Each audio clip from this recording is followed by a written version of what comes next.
Good morning student. Chapter number 7 हार की जीत। इस चैप्टर के लेखक है बद्रीनाथ शर्मा। उनका उपनाम है सुदर्शन। उनका जन्म सन 1896 और मृत्यु सन 1968 में हुआ। सुदर्शन जी का जन्म पंजाब के सीलामकोट में हुआ था। वे जब छठी कक्षा में थे तभी उन्होंने कहानी लिखी थी। शुरुआत में उन्होंने उर्दू में लिखने की शुरुआत की, बाद में हिंदी में लिखने लगे। उन्होंने नाटक, कहानी तथा उपन्यास लिखकर हिंदी साहित्य को समृद्ध किया है। प्रस्तुत कहानी एक उपदेशनात्मक कहानी है। तो आइए फ्रेंड्स, हम लेसन को पढ़ते हैं और समझते हैं। माँ को अपने बेटे और किसान को अपने लहलहाते खेत देख माँ को अपने बेटे और किसान को अपने लहलहाते खेत देखकर जो आनंद है, वही आनंद बाबा भारती को अपना घोड़ा देखकर आता है। भगवत भजन से जो समय बचता, वह घोड़े को अर्पण हो जाता। वह घोड़ा बहुत ही सुंदर और बलवान था। इसके जोड़ का घोड़ा सारे इलाके में न था। बाबा भारती उसे सुल्तान कहकर पुकारते। अपने हाथ से खहरा करते, खुद दाना खिलाते और देखरेख कर प्रसन्न होते थे। उन्होंने रुपया, माल, असबाब, जमीन आदि अपने सब कुछ छोड़ दिया था। यहाँ तक कि उन्होंने नगर के जीवन से भी घृणा थी। अब गांव के बाहर एक छोटे से मंदिर में रहते और भगवान का भजन करते थे। मैं सुल्तान के बिना नहीं रह सकता, बाबा मन ही मन सोचते लगे। मैं सुल्तान के बिना नहीं रह सकूंगा। उन्हें ऐसा लगने लगा था। वे उसकी चाल पर लट्टू थे। कहते ऐसे चलता है जैसे मोर घटा को देखकर नाच रहा हो। जब तक संध्या के समय सुल्तान पर चढ़कर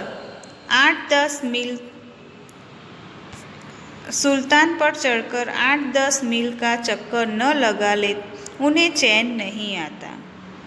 खड़क सिंह उस इलाके का कुहात्या डाकू था। लोग उसका नाम सुनकर कांपते थे।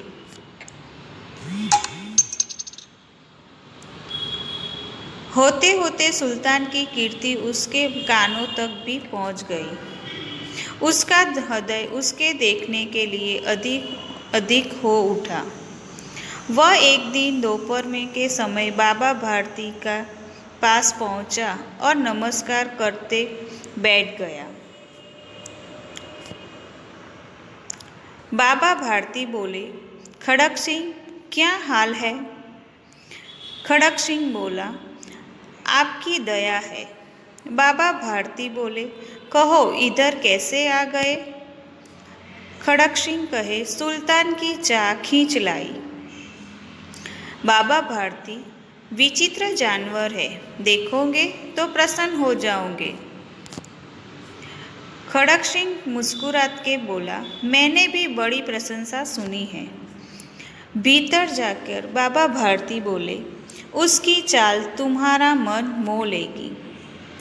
खड़क सिंह कहे, कहते हैं देखने में भी बड़ा सुंदर है। बाबा भारती बोले, क्या कहना, जो उसे एक बार देख लेता है, उसके हृदय पर उसकी छवि अंकित हो जाती है। खड़क सिंह कहे, बहुत दिनों से अभिलाषा थी, आज उपस्थित हो सका हो। तभी बाबा भारती खड़क सिंह को अपने घोड़े के पास ले जाते हैं। बाबा भारती और खड़क सिंह उस तबल में पहुँचे थे। बाबा ने घोड़ा दिखाया। घमंड से खड़क सिंह ने घोड़ा देखा, आश्चर्य से। उसने सहस्त्र घोड़े देखे थे। सहस्त्र यानी कि बहुत सारे, कितने भी घोड़े देखे थे, परंतु ऐसा बांका घोड़ा उसकी आंखों से कभी न गुजरा था। सोचने लगा, भाग्य की बात है, ऐसा घोड़ा खड़क सिंह के पास होना चाहिए था। इस साधु को ऐसे चीज़ों से क्या लाभ? कुछ देर तक आश्चर्य से खड़ा रहा। इसके पश्चात उसने हृदय में हलचल होने लगी। बालक को किसी अधीरता से बोला। खड़क सिंह बोला, परंतु बाबा जी इसकी चाल न देखी तो क्या? बाबा जी भी मनुष्य ही थे। अपनी वस्तु की प्रशंसा दूसरे के मुख से सुनने के लिए उनका हृदय अधीर हो गया। घोड़े को खोलकर बाहर ले गए। घोड़ा वायु वेग में उड़ने लगा। घोड़े की चाल देखकर उसने हृदय पर सांप लौट गया। वह डाकू था और जो वस्तु उसे पसंद आ जाए उस पर वह अपना अधिकार समझ लेता था। उसके पास बाहुबल था और आदमी थे। जाते जाते उसने कहा, बाबा जी, मैं यह घोड़ा आपके पास न रहने दूंगा। बाबा भारती डर गए। अब उन्हें रात को नींद न आई। सारी रात अस्तबल की रखवाली में कटने लगी। प्रतिक्षण खड़क सिंह का डर लगने रहा था, यानी कि उनको हर एक पल खड़क सिंह का डर रहने लगता था कि वो उनका घोड़ा चुरा ले जाएगा। परंतु कई महीने बीत गए और वह न आया। यहाँ तक कि बाबा भारती कुछ असावधान हो गए। संध्या का समय था। बाबा भारती सुल्तान की पीठ पर सवार होकर घूमने जा रहे थे। इस समय उनकी आंख में चमक थी, मुख पर प्रसन्नता थी।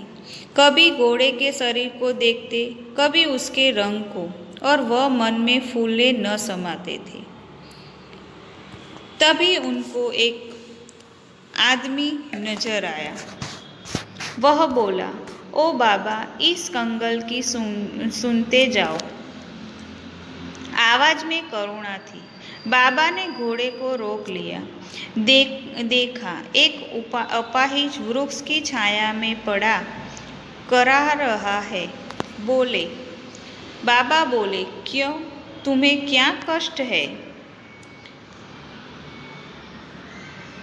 बाबा, मैं दुखियारा हूँ, मुझ पर दया करो।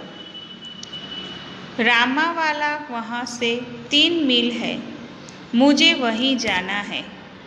घोड़े पर चढ़ा लो, परमात्मा भला करेगा। बाबा बोले, वहाँ तुम्हारा कौन है?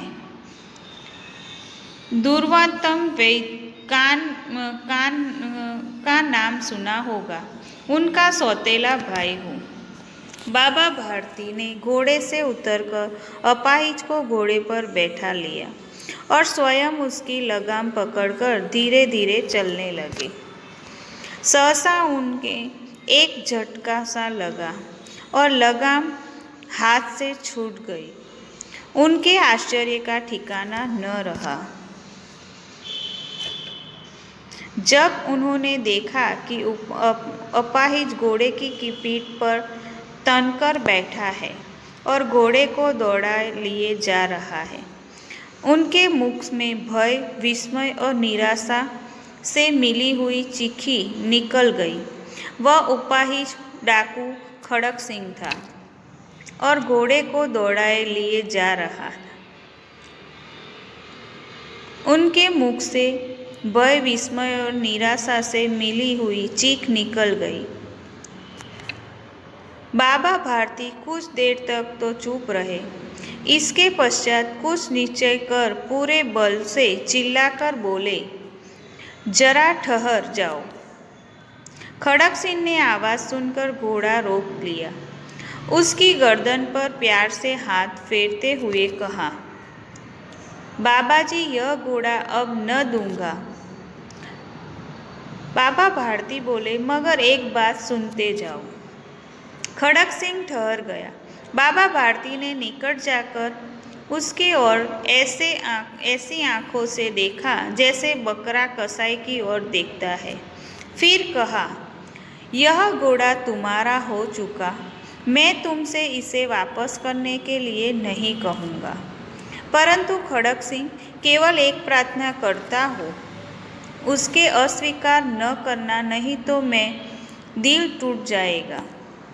बाबा जी, आज्ञा कीजिए, मैं आपका दास हूँ, केवल यह घोड़ा न दूंगा। बाबा बोले, अब घोड़े का नाम न बदलो, घोड़े का नाम न लो। मैं तुमसे इसके विषय में कुछ नहीं कहूँगा। बाबा कहे, मेरी प्रार्थना केवल यही है कि इस घटना को किसी के सामने प्रकट न करना। खड़क सिंह का मुंह आश्चर्य से खुला रह गया। उसका विचार था कि उसे घोड़े को लेकर यहाँ से भागना पड़ेगा। खड़क सिंह का मुंह यहाँ से भागना पड़ेगा, परंतु बाबा भारती ने स्वयं उसके से कहा, इस घटना को किसी के सामने प्रकट न करना। इससे क्या प्रयोजन सिद्ध हो सकता है? यानी कि खड़क सिंह विचार में पड़ गया कि बाबा ने मुझे ऐसा क्यों कहा कि तू ये घटना किसी के सामने मत कहना। खड़क सिंह ने बहुत सोचा, बहुत सिर मारा, परंतु कुछ समझ न सका। हार कर उसने अपनी आंखें बाबा भारती के चेहरे पर गड़ा दी और पूछा, बाबा जी, इसमें आपको क्या डर है? उसका प्रश्न सुनकर बाबा भारती ने उत्तर दिया, लोगों को अगर इस घटना का पता लग गया तो वे किसी गरीब का विश्वास न करेंगे। यह कहते कहते उन्होंने सुल्तान की ओर से इस तरह मुंह मोड़ लिया जैसे उनका कोई संबंध ही नहीं रहा है। बाबा भारती चले गए, परंतु उनके शब्द खड़क सिंह के कानों में उसी प्रकार गूंजते रहे थे। सोचता था, कैसे ऊंचे विचार है, पवित्र भाव है। उन्होंने इस घोड़े से प्रेम था। इसे देखकर उनका मुख फूल की नाई खिल जाता था। कहते थे, इसके बिना मैं न रह सकूँगा। इसकी रखवाली में वे कई रात सोए नहीं। भजन भक्ति न कर, रखवाली करते रहे, परंतु आज उनके मुख पर दुख की रेखा तक दिखाई न पड़ी थी।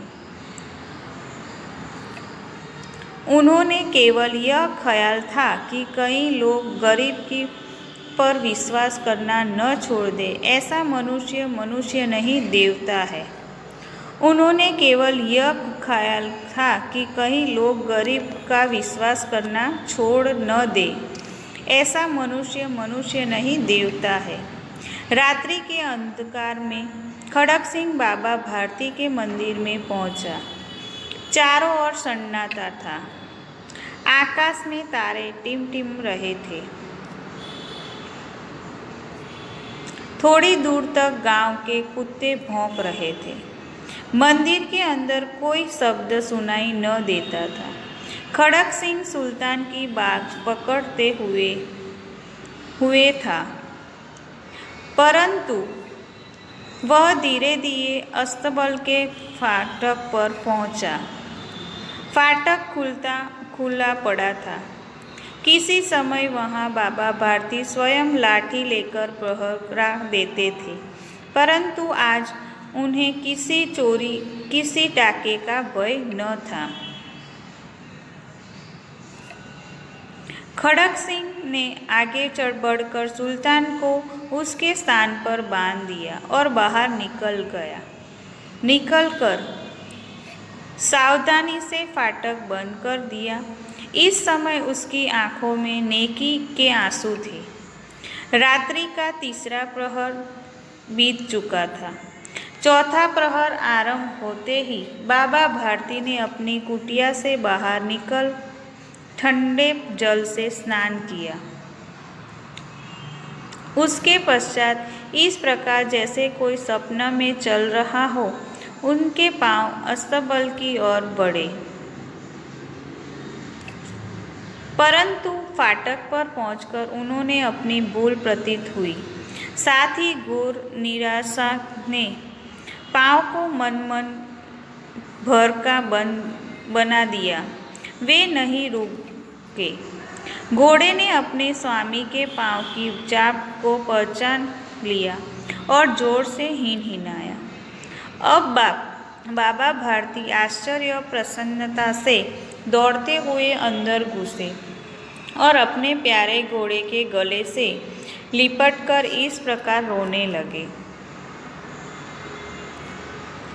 मानो कोई पिता बहुत दिनों के बिछुड़े हुए पुत्र से मिल रहा हो। बार बार उसकी पीठ पर हाथ फेरते, बार बार उसके मुंह पर थपकियां देते। फिर वे संतोष से बोले, अब कोई गरीबों की सहायता में से मुंह नहीं मोड़ेगा। तो फ्रेंड्स, ये बहुत अच्छी हमको कहानी है। इस कहानी में विनम्रता, उदारता, पश्चाताप, दयाभाव, लोकहित की आशंका आदि मूल्यों को समाविष्ट किया गया है। प्रस्तुत कहानी में हमारे जो लेखक है सुदर्शन जी,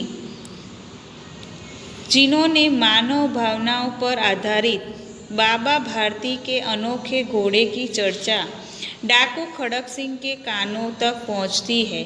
वह धोखे से घोड़े ले जाता है, परंतु बाबा भारती की एक बात उसे घोड़ा लौटाने पर मजबूर कर देती है।